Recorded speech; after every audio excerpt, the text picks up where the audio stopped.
Hello दोस्तों, राधे राधे। मैं आज आपको यूपीएसएससी पेट का पूरा क्वेश्चन पेपर दिखाऊंगा। जो भी नए बंदे तैयारी कर रहे हैं यूपीएसएससी की, जिनकी उम्र अभी तक नहीं हुई या फिर तैयारी करना चाहते हैं, तो वो इस वीडियो को पूरा देखें और क्वेश्चन को देखेंगे किस प्रकार का क्वेश्चन आता है इसमें और किस प्रकार हल किए जा सकते हैं। तो कृपया करके वीडियो को पूरा देखें एवं वीडियो को सब्सक्राइब कर दें एवं लाइक कर दें। हेलो दोस्तों, ये रहा आपका पेपर। इसको देखकर आप घबराइएगा नहीं और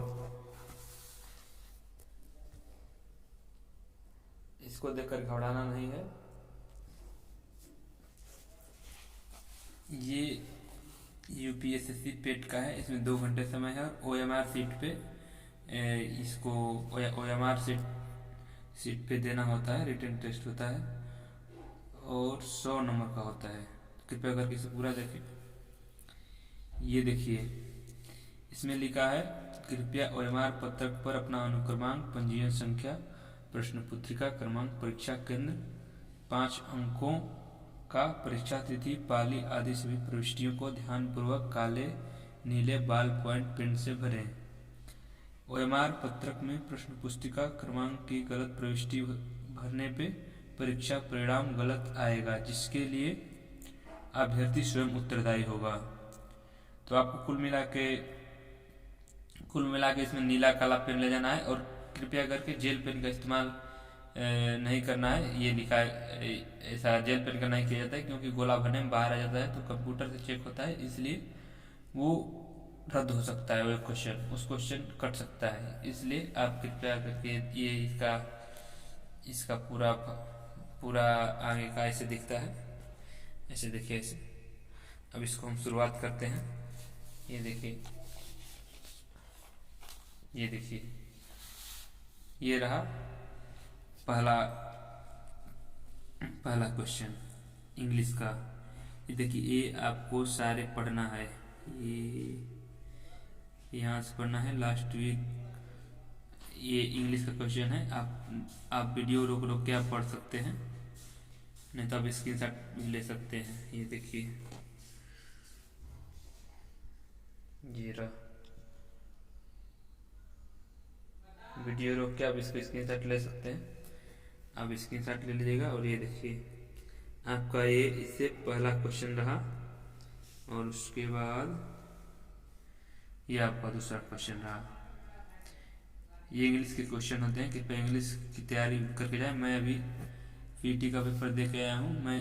मेरी इंग्लिश उतनी ठीक है नहीं, इसलिए मैं इसको अभी नहीं बताऊंगा। ये एंटोनियम सिनोनियम एकदम आसान होता है, इसको तो आप लोग कर सकते हैं। इसको मैंने भी किया था। अब ये देखिए, रीजनिंग का क्वेश्चन आ गया। 5वां क्वेश्चन। एक महिला की ओर इशारा करते हुए नीलेश ने कहा, वह मेरी पत्नी के दादा की इकलौती संतान की बेटी है। महिला नीलेश से किस प्रकार संबंधित है? ये आपका 5वां क्वेश्चन है। यूपीएसएससी के पेट में सब में क्वेश्चन एक ही होते हैं, बस क्वेश्चन नंबर बदल देता है। तो इसमें 5वां है तो और किसी में वो यही सवाल 10वां मिलेगा, ऐसा होता है।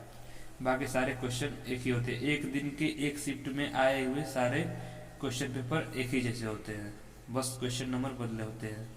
तो इसका ये आंसर रहा पत्नी। ये देखिए, अंग्रेजी में भी दिया है और हिंदी में भी दिया है। ये आपका 6वां क्वेश्चन है। ये देखिए, असंगत करें, असंगत अलग करें, फाइंड ओड वन आउट। एक इसमें जो ऐसा नंबर होगा जो सीरियल में नहीं फिट हो पा रहा होगा, उसको खोजना है।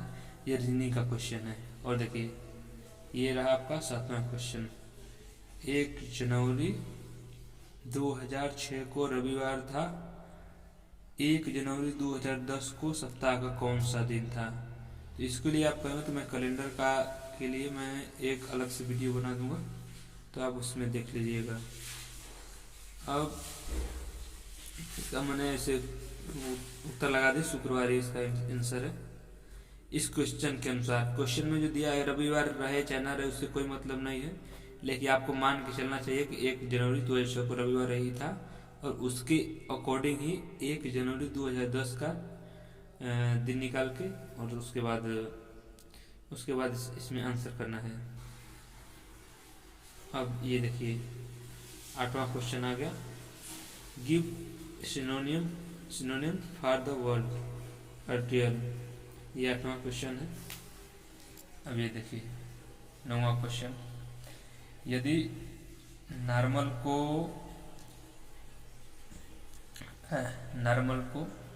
RPNLBM के रूप में कोडित किया जाता है तो गेचर G8, इसमें सारे वर्ड को दिखेगा। ये रीजनिंग का क्वेश्चन है, इस चारों में से चुनना है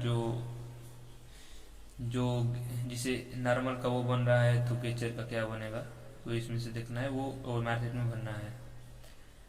और देखिए ये रहा आपका 10वां प्रश्न। मैं 9 प्रश्न कर लिए, रहा 10वां प्रश्न। 10वां प्रश्न में एक कथन दिया गया है, ये रीजनिंग का क्वेश्चन है और कथन के आधार पर निष्कर्ष दिया। आप कथन को पढ़ेंगे, उसके बाद निष्कर्ष पढ़ेंगे, उसके बाद आप देखेंगे कि कौन सा सही है, जो सही रहेगा उससे OMR में गोला में भरेंगे। वही चीज़ अंग्रेजी में दी गई है, देखिए।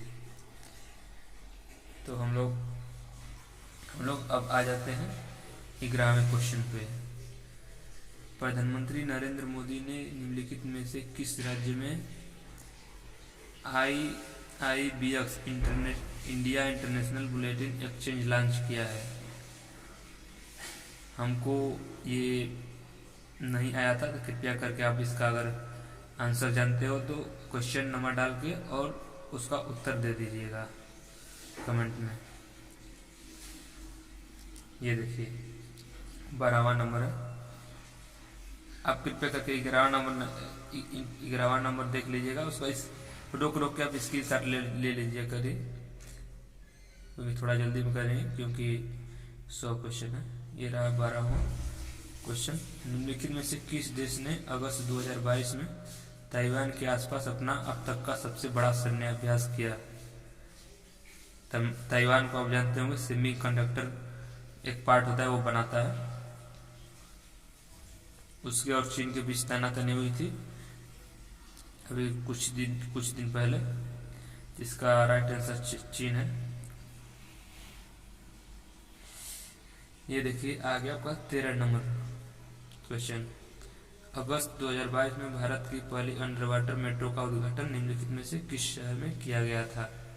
आप कृपया इसे वीडियो रोक के नोट करते रहें या फिर स्क्रीनशॉट ले लें, ताकि आपको पता चल सके क्वेश्चन कैसा आएगा अगर आप अगली बार के लिए तैयारी कर रहे हैं तो। निम्नलिखित में से किस देश के वैज्ञानिकों ने पहला कृत्रिम भ्रूण तैयार किया? Question number 14। तो इसका आंसर इजराइल है, इसको आप नोट को याद कर सकते हैं यहीं से, ये सही आंसर है। निम्नलिखित में से किस देश ने वैज्ञानिक ने पहला कृत्रिम भ्रूण तैयार किया? ये 14 नंबर हो गया। देखिए इसमें हिंदी अंग्रेजी दोनों में लिखा है। अब आपको 15वां दिखाते हैं। ये रहा आपका 15वां, निम्नलिखित ये रहा आपका 15वां, भारत के किन 2 शहरों के बीच आकाशा एयर की पहली उड़ान का उद्घाटन किया गया? 15 नंबर है, ये ऑप्शन आपके हैं A से D तक, तो इसका राइट आंसर है मुंबई से अहमदाबाद। ये रहा आज़ादी का अमृत महोत्सव के तहत बढ़े चलो अभियान निम्नलिखित में से किस केंद्रीय मंत्रालय द्वारा शुरू किया गया है? किस केंद्रीय मंत्रालय द्वारा शुरू किया गया है? शिक्षा मंत्रालय, विदेश मंत्रालय, गृह मंत्रालय, संस्कृति मंत्रालय। तो आप इसका आंसर कर दीजिएगा। अब ये रहा 16वां प्रश्न। ये रहा आपका 17वां प्रश्न।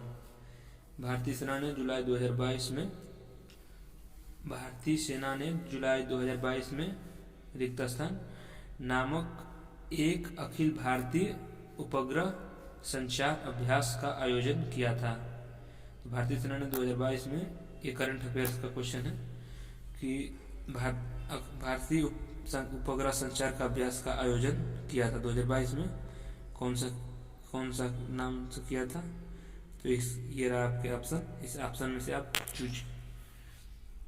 इस ऑप्शन को चेक करके चूज कीजिएगा और ये याद भी कर लीजिएगा। ये रहा हमारा 17 नंबर क्वेश्चन हो गया। अब आ गए हम लोग 18 नंबर क्वेश्चन। किस केंद्रीय मंत्री की अध्यक्षता में चंडीगढ़ में नशीली दवाओं की तस्करी और राष्ट्रीय सुरक्षा पर एक राष्ट्रीय सम्मेलन आयोजित किया गया? इसका राइट आंसर अमित शाह है। अमित शाह ही है।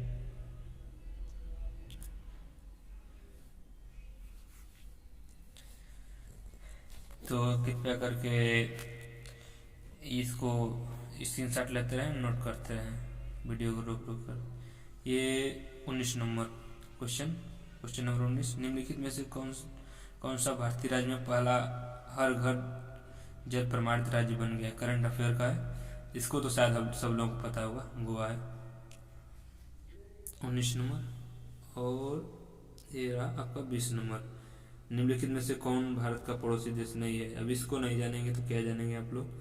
म्यांमार, मालदीव, चीन, ये तीनों हैं। इसके अलावा ये यूएई नहीं है। क्वेश्चन नंबर 20 है भारत का पड़ोसी देश वाला। अब देखिए, ये रहा आपके सामने क्वेश्चन नंबर 21। निम्नलिखित में से किस आईआईटी ने भारतीय भाषा प्रौद्योगिकी को आगे बढ़ाने के लिए AL14 भारत में नीलकड़ी केंद्र की शुरुआत की है? Question number 21। इसको मैंने गलत कर दिया था, कृपया आप ऐसी गलती मत करिए। IIT मद्रास से करंट अफेयर का क्वेश्चन है। अब देखिए 22वां है। स्वतंत्रता के बाद भाषा के आधार पर बने भारत के पहले राज्य का नाम बताइए। स्वतंत्रता के बाद भाषा के आधार पर बने पहले राज्य का नाम बताइए। ये रहा क्वेश्चन नंबर 22। ये देखिए, ये रहा क्वेश्चन नंबर 23। लोकसभा में पद धारण करने की न्यूनतम आयु क्या है? तो ये तो सामान्य सी बात है, हर कोई जानता होगा, 25 वर्ष। ये आसान भी कुछ क्वेश्चन आए थे। UPSC PT का पेपर है। ये रहा 24 नंबर क्वेश्चन। अंतर्राष्ट्रीय जैव विविधता दिवस किस तारीख को मनाया जाता है? इसका राइट आंसर है 22 मई। 25 निम्नलिखित में से कौन सा विश्व का 25 नंबर क्वेश्चन है। निम्नलिखित में से कौन सा विश्व का सबसे बड़ा नदी द्वीप है? ये मंजुली द्वीप है, ऑस्ट्रेलिया में है ये नदी द्वीप। ये कई बार क्वेश्चन, ये इसको इम्पोर्टेंट लगा के लिख सकते हैं। ये कई बार कई तरह की भर्ती में आ चुका है। ये है आपका क्वेश्चन नंबर 26। निम्नलिखित में से हंगरी की राष्ट्रीय मुद्रा क्या है? तो आप तो जानते हैं हंगरी की राजधानी है बुडापेस्ट और हंगरी की मुद्रा है हंगेरियन फोरिंट। और ये रहा आपका क्वेश्चन नंबर 27। अंतर्राष्ट्रीय ओलंपिक समिति का मुख्यालय कहाँ है? अंतर्राष्ट्रीय ओलंपिक समिति, अगर आप खेल देखते होंगे तो जानते होंगे, स्विट्जरलैंड। अगर आप चाहते हैं कि इसका उत्तर बढ़िया से मतलब आपको याद करना है तो आपको बढ़िया ट्रिक के साथ मैं ऐसे ही आपको इसका मैथ का भी, रीजनिंग का भी और इंग्लिश का भी जुगाड़ करके मैं आपको डलवा दूंगा चैनल पे। और ये रहा क्वेश्चन नंबर 28। निम्नलिखित में से किसने प्रसिद्ध पुस्तक पावर्स ऑफ द माइंड, ये तो पावर्स ऑफ द माइंड सुनते ही विवेकानंद जी का नाम आता है। ये इसका answer, right answer Swami Vivekananda. 28। ये देखिए UNF क्वेश्चन नंबर 29। UNFCCC का अर्थ निम्नलिखित में से क्या है? देखिए इसमें हिंदी में दिया है, शायद हिंदी में कुछ दिक्कत हो सकता है आपको, इसलिए इंग्लिश वाला आप देख लीजिए। इसमें ये देखिए United nation fabrication convention on climate change.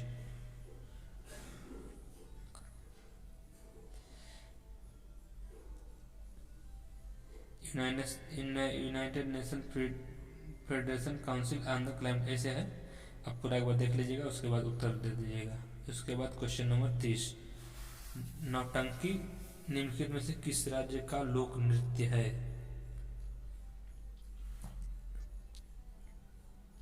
Uttar Pradesh. अब ये देखिए, ये आपका क्या गद्यांश का क्वेश्चन, पूरा यहाँ से मैं धीरे धीरे आपको दिखाऊंगा। अब ज्ञान की राशि की संचित, मैं एक बार पूरा पढ़ देता हूँ, आप थोड़ा जल्दी जल्दी पढ़ूंगा, आप इसे लेके स्क्रीनशॉट ले सकते हैं, नोट कर सकते हैं, रोक के वीडियो आप लिख लीजिएगा। ज्ञान राशि के संचित कोश को ही साहित्य कहा जाता है। साहित्य जहाँ समाज को प्रभावित करता है, वहीं वह समाज से प्रभावित भी होता है। व्यक्ति समाज और साहित्य दोनों की रचना करता है। साहित्य से हमें अपने गौरवशाली इतिहास की जानकारी मिलती है। प्रत्येक युग का साहित्य अपने युग के प्रगतिशील विचारों द्वारा किसी न किसी रूप में अवश्य प्रभावित होता है। साहित्य हमारे कौतूहल एवं जिज्ञासा की वृत्तियों और ज्ञान की पिपासा को तृप्त करता है। साहित्य से ही किसी राष्ट्र का इतिहास, गरिमा, संस्कृति, सभ्यता और वहाँ के पूर्वजों के विचारों के एवं अनुसंधानों, प्राचीन रीति रिवाज, रहन सहन और परंपराओं आदि की जानकारी प्राप्त होती है। किस काल में देश के किस भाग में कौन सी भाषा बोली जाती थी, उस समय की वेशभूषा क्या थी, रहन सहन कैसा था, सामाजिक और धार्मिक विचार कैसे थे, यह सब कुछ उस समय के साहित्य अध्ययन से ज्ञात हुआ। साहित्य समाज का दर्पण है। इससे अभिप्राय यही है कि साहित्य समाज का न केवल चित्र प्रस्तुत करता है, अपितु समाज के प्रति वह अपना दायित्व निर्वाह भी करता है। समाज में फैली अनैतिकता, अराजकता, निरंकुशता जैसे अवांछनीय तत्वों के दुष्प्रभावों को साहित्य बड़े ही मर्मस्पर्शी रूप में हमारे समक्ष लाता है। हिंदी साहित्य के आदिकाल से लेकर आधुनिक काल तक रचित प्रायः सभी रचनाओं द्वारा तत्कालीन समाज की परिस्थिति, विचार व कार्य व्यवहार की पूरी जानकारी प्राप्त होती है। यह भी सही है कि यदि साहित्य वास्तव में केवल समाज का दर्पण होता तो कवि या साहित्यकार समाज की विसंगतियों या अभिनवनाओं पर प्रहार नहीं करता, उसे अपेक्षित दिशा में बोध देने के लिए भी प्रयत्नशील नहीं रहता। समाज के प्रति साहित्यकार का दायित्व आशा का संचार करना, उत्साह व कर्तव्यबोध को दिशा देना आदि है। प्राचीन काल से लेकर आज तक के साहित्यकारों की यही गौरवशाली परंपरा रही है कि समाज की रूपरेखा को कल्याणकारी व सुखद मार्ग द्वारा प्रस्तुत करने से साहित्य का रचनाकार कभी पीछे नहीं हटता है। साहित्य में वह शक्ति है जो तोप तथा तलवारों में नहीं होती। तो ये आपको पूरा एक बार मैं से घुमा के आपको कर देता हूँ। स्क्रीनशॉट लेना चाहिए तो ले सकते हैं।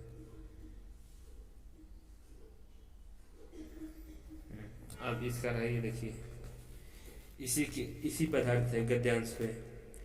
पर साहित्य अपने दायित्व का निर्वाह किस प्रकार पूरा कर सकता है, इसको पढ़कर आपको उत्तर देना है। तो इसमें लिखा है दुष्प्रभावों को सामने लाकर, तो इसको आंसर होगा डी। ये देखिए, तुरंत आपको पूरा बार पढ़ लेंगे जल्दी जल्दी, उसके बाद आपको समझ में आएगा। साहित्य केवल समाज का दर्पण क्यों नहीं है, 32 नंबर क्वेश्चन। उसमें आपका ये रहा विकल्प, आप इसमें से आप चूज कर लेंगे। ये रहा क्वेश्चन नंबर 33, प्रस्तुत गद्यांश का सर्वाधिक उचित शीर्षक क्या हो सकता है। अब उसके पढ़ के उसके बाद इसको देना होता है। ये रहा 34 क्वेश्चन नंबर 34, साहित्यकार समाज के प्रति अपने उद्देश्य को कैसे परिपूर्ण करता है। साहित्यकार समाज में अपनी कृतियों द्वारा आशा का संचार करता है एवं उत्साह एवं कर्तव्यवाद का संदेश देता है। ऐसे ही सारे को पढ़ लीजिएगा, मैं पढ़ूंगा तो लेट होगा, वीडियो ज़्यादा लंबा हो जाएगा। तो ये रहा क्वेश्चन नंबर 35, साहित्य में किस तरह से पुरानी पीढ़ियों की जानकारी देता है। ये रहा इसके ऑप्शन, क्वेश्चन नंबर 35। अब आएंगे 36। अब देखिए 36 से 40 तक 40 तक फिर गद्यांश एक इसको भी पढ़ देता हूँ, चाहे इसको रहने देता हूँ, आप खुद ही इसको पढ़ लीजिए, रोक रोक के वीडियो पढ़ लीजिएगा। इसको बार ऐसे कर देता हूँ, 1 मिनट। अब इसको ऐसे एक बार बस समझने के लिए अब इसको ऐसे कर दे रहा हूँ। ये लिखा है,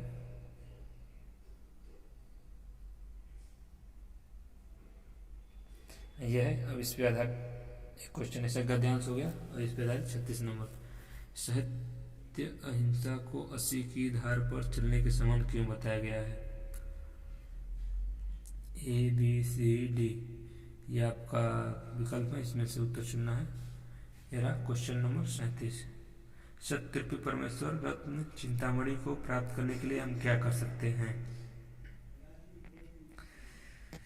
जिसमें यह दिया है, सत्य की आराधना करें, ये सभी अंतर्निहित सत्य का साक्षात्कार करें, हरि के मार्ग पर चलें। आप पढ़ लेंगे तो सब समझ में आ जाएगा, कुछ नहीं होता, बहुत आसान होता है। गद्यांश में चिर स्थायी शब्द का कौन सा विलोम शब्द प्रयुक्त हुआ है?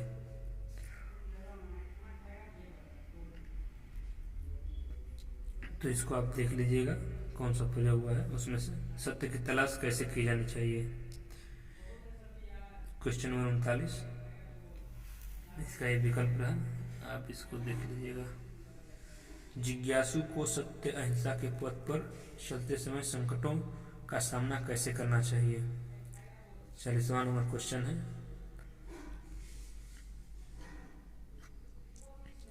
सत्य और अहिंसा के मार्ग पर चलना चाहिए, संकट के निमित्त को नाश करते हुए आगे बढ़ना चाहिए।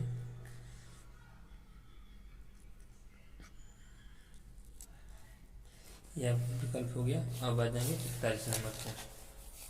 ये देखिए 41 नंबर ग्राफ का क्वेश्चन है, इसको एक बार बढ़िया से समझ लेंगे तभी पूरा कर पाएंगे। ग्राफ का मत बहुत लोगों को कठिन लगता है, इसमें है नहीं कुछ, बहुत आसान ग्राफ है ये देखिए दोस्तों, ये 15 तारीख का फर्स्ट शिफ्ट का पेपर है, ये 15 अक्टूबर। ये देखिए ये DI हो गई, आप इसको स्क्रीनशॉट लेना चाहें तो ले सकते हैं।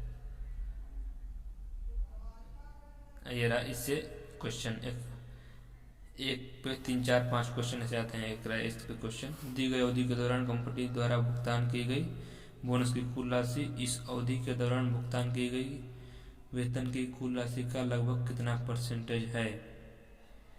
तो इसमें कुछ ने भुगतान की गई बोनस की कुल राशि को जोड़ लेंगे और भुगतान की गई कुल वेतन की राशि को जोड़ लेंगे। जितना कुल वेतन का राशि होता है उसको हर में रखेंगे, और जो अंतर दोनों का आएगा वेतन और बोनस के योग का जो अंतर आएगा उसको ऊपर लिख लेंगे, गुणे 100 कर देंगे, निकल आएगा। ये देखिए हमने आंसर किया है 0.6। अगर आपको इसमें से जो मैंने नहीं बताया अगर उसको पता हो तो आप कृपया करके कमेंट में उसका क्वेश्चन नंबर डाल के उसका आंसर जरूर बताएं हमें। ये रहा क्वेश्चन नंबर 43, बताया।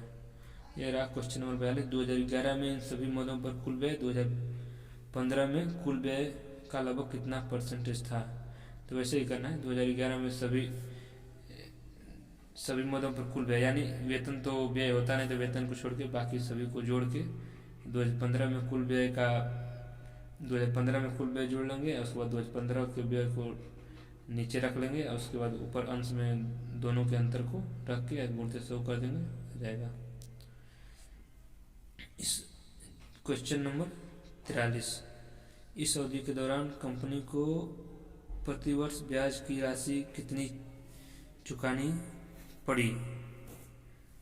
ब्याज की औसत राशि, तो औसत राशि तो आप जानते हैं, सबको जोड़ के जितना संख्या 5 से 5 है तो 5 से भाग कर देंगे सबके योग, और कितना संख्या योग किए हैं उस संख्या से भाग कर देंगे, आ जाएगा, बट्टे में लगा देंगे। यहाँ पर क्वेश्चन नंबर 43। ये आपका क्वेश्चन नंबर 44, सभी वर्षों के लिए करों पर कुल व्यय, सभी वर्षों के लिए करों पर कुल व्यय और सभी वर्षों के लिए ईंधन और परिवहन पर कुल व्यय के बीच का अनुपात क्रमशः लगभग कितना है। तो इसको निकालना है, इसको निकाल लीजिएगा। ये देखिए क्वेश्चन नंबर 45, वर्ष 2013 के दौरान इन मदों पर कंपनी का कुल व्यय कितना है। ये रहा आपका क्वेश्चन है चारों। ये बिल्कुल आसान है, मैं ज़्यादा डिटेल में बात नहीं करूँगा। अगर आप चाहें कहेंगे तो मैं इसको पूरी तरह समझा दूंगा कैसे कैसे क्वेश्चन लगता है। ये रहा, ये क्वेश्चन खत्म हुआ। देखिए दूसरी डी आई जाएगी, दूसरा ग्राफ आ गया। एक व्यक्ति ने एक दिन में 5 कारें खरीद 10 दिनों के लिए किराए पर रखी। तालिका को पढ़ें और प्रश्नों को उत्तर ध्यानपूर्वक दें। कार के स्टैंडिंग टाइम, खड़े होने के समय को ध्यान में नहीं रखा जाता है। ये देखो, प्रतिदिन उपयोग हुए डीजल की औसत मात्रा कार का माइलेज 10 दिनों के दौरान कुल। ये सब ग्राफ को बढ़िया से पढ़ लीजिएगा। ये देखिए, इसको आप 46 से 50 इसको आप लेना चाहें तो ले सकते हैं स्क्रीनशॉट या नोट करते रहना वीडियो लोग रोक कर। ये इससे जुड़ा क्वेश्चन आ गया। देखिए क्वेश्चन नंबर 46, आल्टो और क्यूड दिए गए 10 दिनों के दौरान अपने औसत गति की समान गति से एक दूसरे की ओर यात्रा कर रहे हैं। मिलने के बाद वे एक दूसरे के शुरुआती बिंदु की ओर यात्रा करते हैं। यदि शुरू में दोनों कारों के बीच दूरी 2300 किलोमीटर है तो आल्टो और क्यूड द्वारा एक दूसरे से मिलने के बाद अपने गंतव्य तक पहुंचने में लगने वाले समय का अंतर ज्ञात कीजिए। इसको भी ऐसे करना है, इसको पूरा पढ़ लेंगे, डीआई को समझ लेंगे तो इसमें कुछ नहीं रहता है। ये थोड़ी सी हार्ड डीआई है, ये मान लो ये वाली थोड़ी हार्ड है। जो गति होती का सवाल लगाया रहेगा वो लगा लेगा इसको। 46 नंबर हो गया। इसका ये विकल्प आप देख लीजिएगा। ये रहा क्वेश्चन नंबर 47, दिए गए 10 दिनों के दौरान कार मिनी द्वारा उसके औसत गति से 875 किलोमीटर की यात्रा करने में लिए गए समय का दिए गए 10 दिनों के दौरान कार स्विफ्ट द्वारा उसकी औसत गति से 990 किलोमीटर की यात्रा करने के लिए गए समय से अनुपात ज्ञात कीजिए। तो आप इसका ये विकल्प रहा, इसको आप उसकी डीआई से ऐसे कर लीजिएगा। ये रहा क्वेश्चन नंबर 10 दिनों के दौरान आल्टो और टियागो की औसत गति का अनुपात क्या था। दोनों का औसत गति निकाल लेंगे, उसके बाद अनुपात की अब निकल आएगा, घटा दीजिएगा। इसका राइट आंसर है 25 अनुपात 36, विकल्प नंबर बी। ये रहा आपका 49 नंबर, 10 दिनों के दौरान टियागो और मिनी द्वारा तय की गई कुल दूरी का अनुपात कितना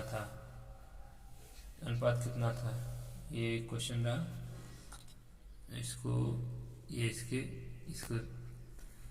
इसके विकल्प रहे। ये रहा 50 नंबर, यदि सभी कारों द्वारा 10 दिन में तय की गई कुल दूरी कार ए और कार बी क्रमशः 150 घंटों और 300 घंटों में तय करती हैं तो कार ए और बी की औसत गति के बीच का अंतर ज्ञात कीजिए। देख लीजिए, इसका विकल्प रहा 51 किलोमीटर प्रति घंटा, 61 किलोमीटर। तो आप देख लीजिएगा। ये आ गया दूसरी डीआई। ये एक डीआई हमें भी कठिन लगी। इसका क्वेश्चन सच कहें तो मैंने भी छोड़ा है, तो आप इसे पढ़ लेंगे। अब मुझे आकर समझ आया, उस समय जल्दी में मैं नहीं समझ पाया। तो ये वाली डीआई आप अभी से पढ़ लीजिए ताकि आने वाले समय में आपको परेशानी ना आए। तो ये डीआई रहा।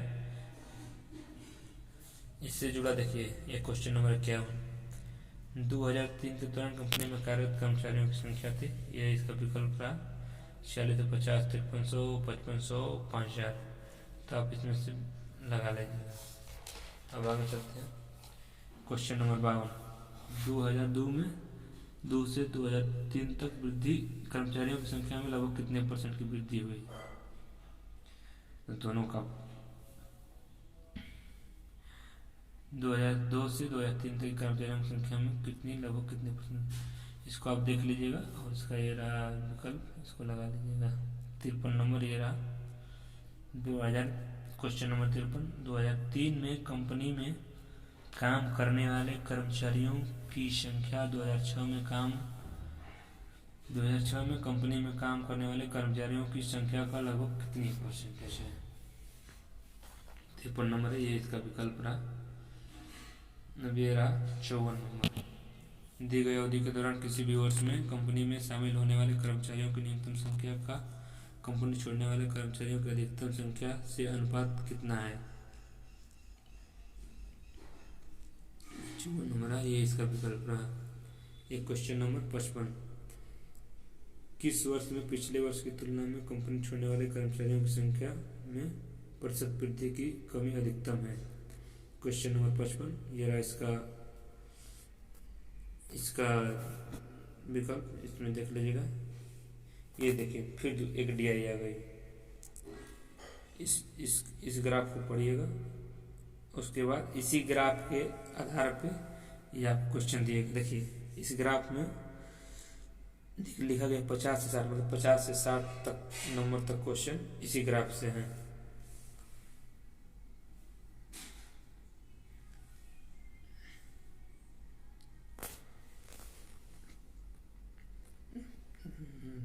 गलती के लिए 56 से 60 है, 50 से 60 नहीं, 56 से 60।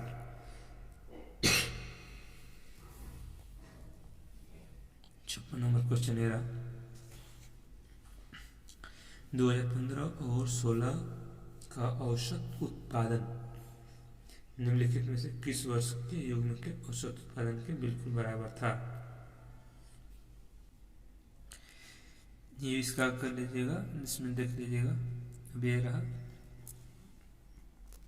क्वेश्चन नंबर 57, 2011 की तुलना में 2018 में खिलौनों के उत्पादन में लगभग प्रतिशत वृद्धि कितनी थी। ये क्वेश्चन नंबर 57, ये रहा इसका एक ये आसान है, इसका तो सारा ही कर लोगे, ये DI उतनी कठिन नहीं है। वो डबल लाइन वाली थी, वो मुझे समझ में नहीं आई थी, इसलिए मेरे छूट गई थी। ये रहा क्वेश्चन नंबर 58, पिछले वर्ष की तुलना में किस वर्ष उत्पादन में प्रतिशत वृद्धि सबसे अधिक थी। तो ये वहाँ उसको दोबारा ग्राफ देख लीजिए, ग्राफ से समझ में आ जाएगा किस में अधिक थी। ये रहा क्वेश्चन नंबर 59, दिए गए खिलौनों का उत्पादन दिए गए वर्षों के औसत उत्पादन से अधिक था। दिए गए कितने वर्षों में खिलौनों का उत्पादन दिए गए वर्षों के औसत उत्पादन से अधिक था। क्वेश्चन नंबर 59, इसका ये विकल्प है, इसको देख लीजिएगा। क्वेश्चन नंबर 60, 2013 से 2014 तक खिलौनों के उत्पादन में लगभग प्रतिशत गिरावट कितनी थी। तो आप इसमें ये है और उसको ग्राफ के हिसाब से इसको करना है। अब आपका ग्राफ यहाँ से खत्म हो गया, क्योंकि 56 से 60 तक तो था, उसमें लिखा था। अब आपको स्टैटिक GK का क्वेश्चन आ गया। 61 नंबर क्वेश्चन, निम्नलिखित में से किस स्थान पर प्रथम बौद्ध संगीति का आयोजन किया गया था। 61 नंबर क्वेश्चन है, राइट आंसर राजगीर। निम्नलिखित में से कौन वह व्यक्ति है जिनका नाम देवनाम प्रियदर्शी, यानी जो देवताओं को प्रिय हो। तो मौर्य सम्राट अशोक। क्वेश्चन नंबर 62, ये रहा आपके सामने क्वेश्चन नंबर 63, संगमरमर पर पियत्राड्यूरा पित्रादूरा या रंगीन पत्थर की जड़ाई का काम किसके समय बहुत लोकप्रिय हुआ था। तो आप देख लीजिए, शाहजहां होगा इसका राइट आंसर। मैंने तो शाहजहां ही लगाए थे, बाकी आप इसको चेक कर लीजिएगा।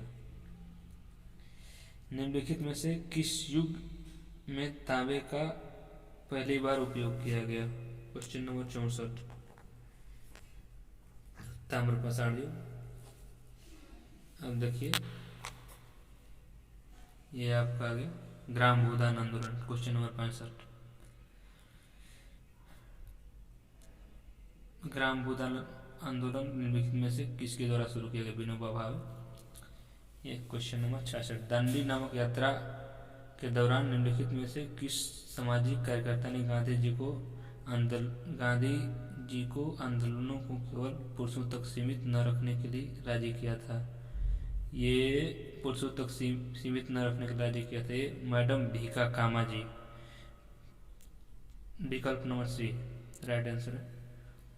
ये 67 नंबर क्वेश्चन। जब ईस्ट इंडिया कंपनी की स्थापना हुई थी तब भारत पर निम्नलिखित में से किसका शासन था? तो ये तो सबको पता है, मुगल सम्राट मुगल वंश का था। तो इसका राइट आंसर मुगल सम्राट।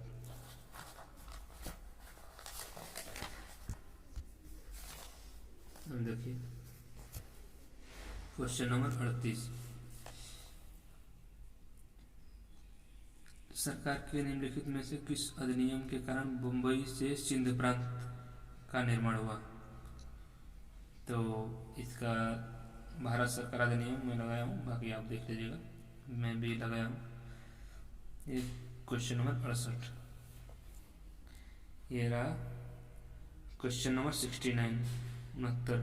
प्रसिद्ध युद्ध का नारा चलो दिल्ली किसने दिया था? तो ये तो सुभाष चंद्र बोस जी। इनको कौन बुला सकता है? ये क्वेश्चन नंबर 70। राष्ट्रवाद की पहले स्पष्ट अभिव्यक्ति निम्नलिखित में से किस क्रांति के साथ हुई?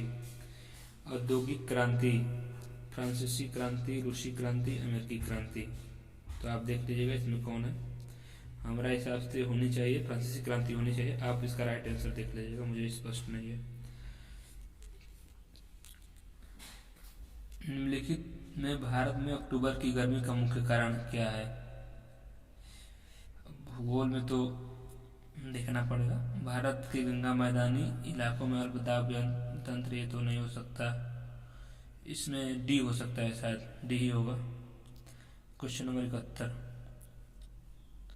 Question number 72। भारतीय मानक समय ग्रीनिच माध्य समय GMT से आगे है, कितना आगे है? तो इसका राइट आंसर है 5.5 घंटे। 3.7/2 घंटे लगा दिया था, वो गलत हो गया हमारा। तो क्वेश्चन नंबर 72 ये रहा, विकल्प आप कर लीजिएगा। और कृपया करके 71 नंबर क्वेश्चन का मेरे को उत्तर कमेंट में जरूर दीजिएगा। ये रहा क्वेश्चन नंबर 73। निम्नलिखित में से कौन जनसंख्या वितरण को प्रभावित करने वाला आर्थिक कारक नहीं है? ये खुद से दिमाग लगाइए और खुद से करिएगा, क्योंकि इतना आसान क्वेश्चन को बताने की कोई जरूरत है नहीं। 74। विश्व की सबसे ऊंची चोटी माउंटेन एवरेस्ट खाली स्थान है, फिर के बीच स्थित है? किसके बीच स्थित है इसमें लिखा है। ये भी बहुत आसान क्वेश्चन है, इसको भी खुद से कर लीजिएगा, कुछ नहीं है। Question number 75। भारत की पंचवंशीय योजनाओं को अंतिम स्वीकृति निम्नलिखित में से किसके द्वारा दी गई थी? राष्ट्रीय विकास परिषद। क्वेश्चन नंबर 75 का राइट आंसर। 76। किसी भी विकासशील अर्थव्यवस्था के प्रारंभिक चरणों में अधिकांशतः गतिविधियां किस क्षेत्र से संबंधित होती है? तो ये रहा आपका विकल्प और क्वेश्चन, आप इसको देख लीजिएगा। Question number 77। निम्नलिखित में से कौन सा हरित क्रांति की रणनीति का हिस्सा था? रासायनिक उर्वरक और पीड़कनाशी, यह सभी सिंचाई उच्च उपज देने वाली किस्मों के बीच। तो ये सारा है हरित क्रांति की रणनीति का हिस्सा, तो यह सभी है। अब क्वेश्चन नंबर 78। निम्नलिखित में से किस नदी को बिहार का शोक कहा जाता है? कोसी नदी राइट आंसर। Question number 78। ये भी रहा आपके क्वेश्चन नंबर 79। निम्नलिखित में से कौन सा सार्वजनिक क्षेत्र उपक्रम संसद के तहत एक विशेष कानून पारित करके स्थापित किया गया है? वैधानिक निगम होगा, वैसे इसका वैधानिक निगम होगा। इसमें मैं स्पष्ट नहीं हूँ, आप इसका कमेंट करके बताइएगा अगर आपको पता है तो, नहीं तो इंटरनेट से देख लीजिएगा। क्वेश्चन नंबर 79 है ये। ये रहा क्वेश्चन नंबर 80। भारत की संघ कार्यकारिणी में निम्नलिखित में से कौन शामिल नहीं है? तो राज्य के मुख्यमंत्री इसका राइट आंसर है।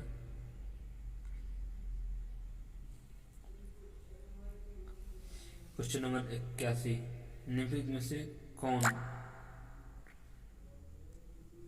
एक वाणिज्यिक बैंक नहीं है?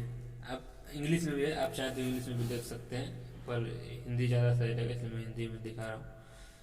सीट बी इसका राइट आंसर। आप देखते हैं क्वेश्चन नंबर 82। भारत में राष्ट्रीय मानवाधिकार आयोग निम्नलिखित में से किस मंत्रालय के अधीन है? तो इसका ये विकल्प रहा, इसको आप इसमें से चुनना है, इसको चुन के उसमें OMR शीट में भरना रहता है। इसको देख लीजिएगा। Question number 83। निम्नलिखित में से किसी केंद्र शासित प्रदेश में उच्च न्यायालय स्थापित करने का अधिकार है? तो संसद कोई होता है वही नियम पारित करती है। Question number 84। निम्नलिखित में से कौन सा अनुच्छेद भारतीय संविधान को सर्वोच्च न्यायालय की स्थापना के गठन के बारे में है? अनुच्छेद 124। किसके पास मौलिक अधिकार को लागू करने की शक्ति है? सर्वोच्च न्यायालय को मौलिक अधिकार का रक्षक कहा जाता है। 85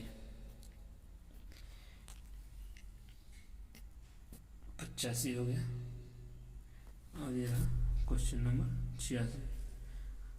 निम्नलिखित में से कौन सी गैस ग्लोबल वार्मिंग के लिए जिम्मेदार है? तो ग्रीन हाउस गैस ये रहा।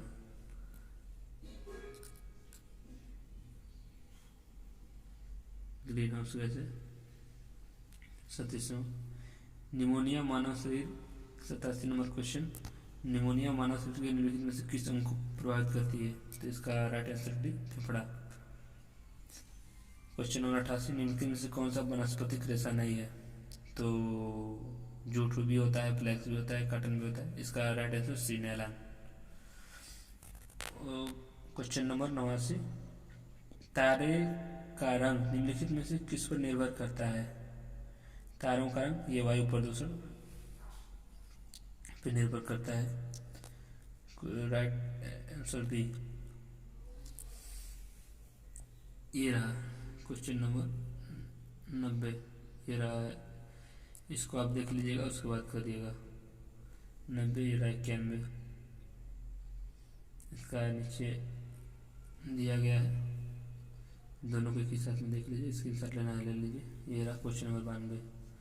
40% व्यक्ति समाचार पत्र एक्स पढ़ते हैं और 50% व्यक्ति समाचार पत्र वाई पढ़ते हैं। 10% व्यक्ति दोनों समाचार पत्र पढ़ते हैं। कितने व्यक्ति दोनों में से कोई समाचार पत्र नहीं पढ़ते हैं? इसको देख लीजिएगा, इसको लगाइएगा। ऐसे क्वेश्चन आते हैं यूपीएससी पीटी में। ये रहा क्वेश्चन नंबर 93। 5 परिणामों का औसत 46 है और पहले 4 का 45 है, 5वां परिणाम है। तो आप इसको भी देख लीजिएगा। Question number 93। ये रहा क्वेश्चन नंबर 94।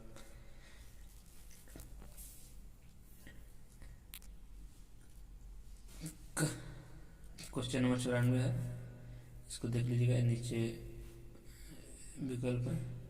ये रहा क्वेश्चन नंबर 95। पादप कोशिका भित्ति निम्नलिखित में से किससे बनी होती है?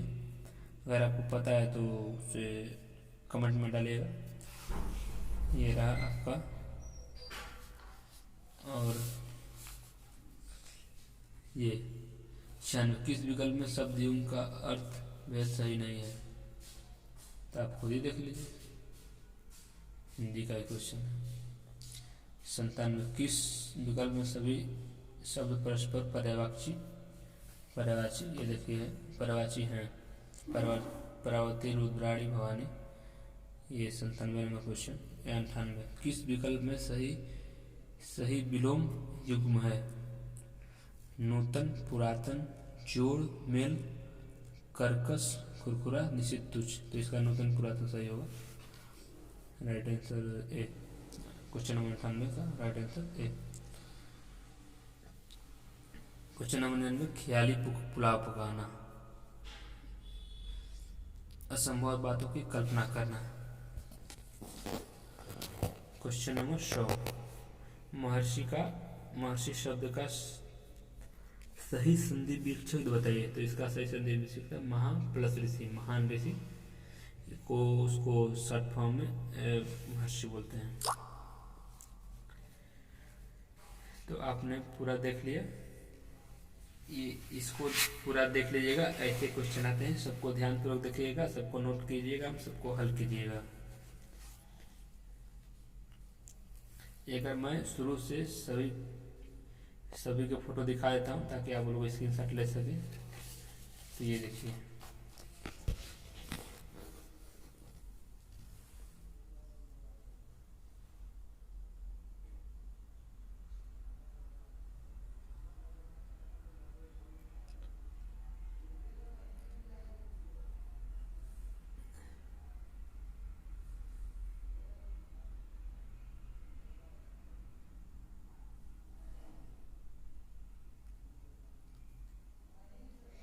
स्क्रीनशॉट ले लीजिएगा।